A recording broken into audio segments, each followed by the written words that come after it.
nakapirma sa mga business permits. At ganun din sa SEC. Tama. Pero nakakapagtaka dahil sinasabi ni Mike Defensor Yes. na 2019 pa raw, wala na raw sila dyan. Dissolve na daw yung kumpanya. Oy, by the way, Boss Mike, 2017 pala na registered. Oh. So, panahon ni Duterte. So, matik na. Ano kaya ibig sabihin? No? Hindi. Miko. Ang sa tingin ko kasing sinasabi niya doon, siya kasi nag-divest na. Pero it doesn't apply doon sa pamilya niya. Yun talaga yung dapat silipin I think yan yung nakita ng NBI na wala ka na nga, sige, wala ka na sa doon sa papel. Sir Mike, pero yung iba nandun pa. Talagang kailangan managot kung dapat managot doon, di ba? Ang problema nga kasi, baka siya lang yung na-divest. Ang naiwan, yung asawa at anak. Galawang saldi ko. Oo, Galawang saldi ko. Ngayon kasi, tayong mga Pilipino naman, malalawak ang pangunawa maliban lang sa mga putang inandidiyan. Totoo Hindi nila maintindihan yun Bilang padre de pamilya, hindi mo ba alam ang ginagawa ng anak mo at asawa mo? Hindi ba bago kayo matulog, nagtatabi sa kama yan bago magbengbangan? Tama. Magkikwentuhan muna. Tumatayo pa, hindi, joke lang. Di ba? Tumatayo pa ba yun? Di ba? Ay, siyempre magkikwentuhan niya na, Han, mahal, palangga, o ano pa man tawag nila. O ano nangyari sa inyo maghapon?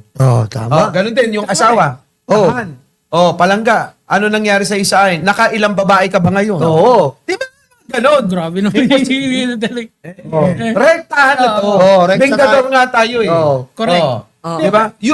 Real talk. Nag-uusap ang mag-asawa. Yes. Para sabihin mo na hindi mo alam kung anong ginagawa ng anak at asawa At saka mo. mahina yung depensa nila kasi doon. Sinasabi nila, tenant lang namin yun. Yes. Hindi namin alam yung ginagawa. Yes. Yung mga tenant ko, alam ko yung ginagawa Tama. nila. Para kasi kailangan mong alam yan kasi pagka may maling ginawa, sa'yo babalik yan. Yes. May Correct. pinapapirmahan ka nga dyan usually kasi yun yung isang negosyo ko yung mga Yes. nagpapaupa ko. May pinapapirma talaga kami na bawal kang gumawa ng masama. Contract of lease. Di ba? Contract of lease. Pagka may sabi ng NBI, hindi ako nagsabi nito, may human trafficking daw. Tama. Dapat alam nyo yun, pinirmahan nyo yun. Yes. Kayo ang mananagot dyan. At saka, Mike Defensor, ibig sabihin, kapag alam mo na yun, nahuli ka ng NBI, dapat proud ka. NBI, grabe po sila. Makikipagtulungan ako sa inyo. Hindi pwede yan sa aking mga pinapaupahan. Hindi ko kinukonsinti yan. Hindi ibang salita mo. Ang sabi mo? Anong sabi mo? Pinupolitika. Hindi ganon. Obvious ka, Mike Defensor. Sususugan ko yung sinabi. Di ba, Boss Mike? Go. Susugan ko kasi bilang, halimbawa, sabi mo nga, ikaw nangungupahan. Kapag Nagpapaupa nagpapaupa ka. At may nangungupahan sa'yo, na hindi mo alam kung ano yung ang paliwanag sa iyo Ang negosyo namin magbebenta kami ng hotdog at saka itlog. Tapos nabalitaan mo, Nagbebenta ng tahong. nagbebenta pala ng ng tilapia. At Tahong na bilasa. at sineserve na sariwa. Di ba? 10,000 to 20,000. Sa harapan luto yung tilapia. Tama.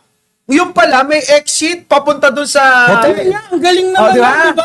Rerouting. merong daanan. Daanan. Secret way. Papunta dun sa pwestuhan. Kumbaga sa yung mga, meron ba tayong diyan? Pwesto. Di ba? Doon kinakain yung mga sariwang tilapia. Grabe. Mali naman yun. Di ba? So, ibig sabihin, balikan natin. Ano ang mararamdaman mo kapag ka na-discover ng kapulisan o ng NBI yung ganong sistema ng nangungupahan sa'yo? Ako ang nasa kalagayan ni Sir Mike. Ang gagawin ko doon, talagang tutulong ako. Matutuwa ka. Matutuwa ka. Buti na lang nahanap nyo. Yes. Kay Mike Defensor, iba? Iba. Pinupulitan. Bakit ganun? Pinupulitan niya ako! Pinupulitan! Nagwawala yung Parang masyado siyang defensive dun sa part na yun. Kasi may mga kumakalat din, Boss Mike, na issue na pinupuntahan din daw di umano ito ng ibang mga politician. Doon daw nag-usap tungkol sa business. After ng business, kaldag. Bakit hindi naman sa rest, sa Jollibee na lang? Baka hindi naman sa Diba? Jollibee. Pero ito yung nakakapagtaka, diba? Bakit lahat ng mga DDS, kapag sila'y nahuhuli sa kanilang mga gawain, lahat na lang pinupolitika. Doon ako nagtaka sa part na si Sara Duterte, pinupolitika daw siya. Diba? Si Harry Roque, pinupolitika daw siya. ka. Tapos ngayon si Mike Defensor na ang daming binabatong masasama sa ating presidente, bigla niya sasabihin na pinupolitika ako. Wait lang, sasagutin natin yung pinopolitika. Unang-una, wala namang posisyon si Mike Defensor. Oo. Yun ano lang ngayon, Nakikisawsaw. salim pusa. Oo. Salim pusa, salim sausaw. Tapos, paano mo masasabing pinopolitika ka? Oo. Wala ka nga, hindi ka nga congressman. Oo. Hindi ka nga nanalong mayor eh. Tama. Di ba tumakbong mayor yan sa may Quezon City? Yes. Talo eh, hindi manalo-nalo eh. At saka para lang din dun sa audience natin. Kasi po, ang standard ngayon sa korte, mataas na. Yeah. Hindi ka iimbestigahan kung wala at least na konti dyan na pwedeng kasi yung case build-up ngayon mahirap na eh. Hindi na, ngayon kasi, ang standard na ngayon is reasonable certainty of conviction na. Hindi lang probable cause. Ibig sabihin, pinapasok ng NBI yan kasi alam nilang malakas yung kaso dyan. Hindi lang basta politika yan. Tama. Diyos ko, Lord. Sige, ikaw muna. Kasi ang nangyari, according lang sa akin nabasa, caught on act. Meaning kapag caught on act, hindi na nila kailangan ng mga hearing-hearing, rekta na kaso. Yan ang tawag dyan is in flagrante delicto. Ibig sabihin yan parang yun nga, caught in the act yun. Pero in flagrante delicto yun. Ibig sabihin, talagang ginagawa yun sa harap nila. Siguro may video sila niyan. Yes. Tas ngayon ang palusot naman nila, di porket caught on act, o huli nyo na ako, wala naman doon yung asawa ko. Ganon yung palusot nila. Pero kung ako naman yung tatanungin, syempre, hindi naman dapat kung sino lang yung mga nandun, yung mga parokyano, hindi lang dapat yun yung makasuhan. Kasi sila yung may-ari eh.